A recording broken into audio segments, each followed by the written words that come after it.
পিঠে পুলির সময় আসলে না একটা প্রবাদ বাক্য মনে পড়ে ছোটোবেলাকার, পিঠে খেলে পেটে সয়। এটার মিনিংটা আমি ঠিকঠাক ছোটোবেলায় বুঝতাম না, পরে পরে আস্তে আস্তে বুঝতে পেরেছি। হাই, আমি অঞ্জলি। আজকে আমি একটা নতুন ভিডিওর সাথে তোমাদের কাছে হাজির। আমি আজকে একটা পিঠে বানাচ্ছি, মাংস পিঠে। এটাকে খেয়েছো একবার আমাকে কমেন্টে জানিও, প্রচণ্ড টেস্টি হয়। মিষ্টি পিঠে তো সবাই বানায়, ঝাল পিঠে আমি বানাচ্ছি। এটা যদি কলা পাতায় বানানো হয় আরও টেস্টি লাগে। চালের গুঁড়োর মধ্যে মাংসর যে কিমা থাকে ওর থেকে এক সাইজ বড় সাইজ থাকবে চিকেনগুলো। এগুলো ম্যারিনেট করে ভালো মতো করে কষিয়ে তারপরে এটাকে বানানো হয়। প্রচণ্ড টেস্টি লাগে, মানে কলা পাতার ফ্লেভারটা আলাদাই থাকে, প্রচণ্ড চটপটা হয় এই পিঠেটা।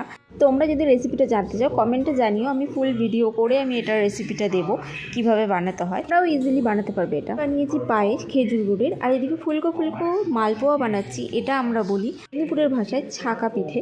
যেহেতু এটা তেলে ছাকা হয় এই কারণে এটাকে ছাকা পিঠে নাম দেওয়া হয়েছে, আমাদের ওখানকার ফেমাস পিঠে যাকে বলে। এদিকে কাকিমাও বানাচ্ছে, কাকিমারটাও সুন্দর ফুলছে, মজা লাগছিল। দুইজন একই কিচেনের মধ্যেই দুইজন রান্না করছি।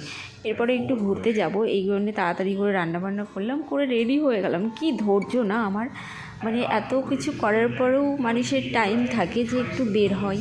আমার একটু মার্কেটে যাওয়ার ছিল, কিছু বাজার করার, এই কারণেই। ভিডিওটা এই পর্যন্ত, তাহলে দেখার জন্য থ্যাংক ইউ সো মাচ। ভালো লাগলে লাইক কমেন্ট অবশ্যই করো। টাটা সবাইকে।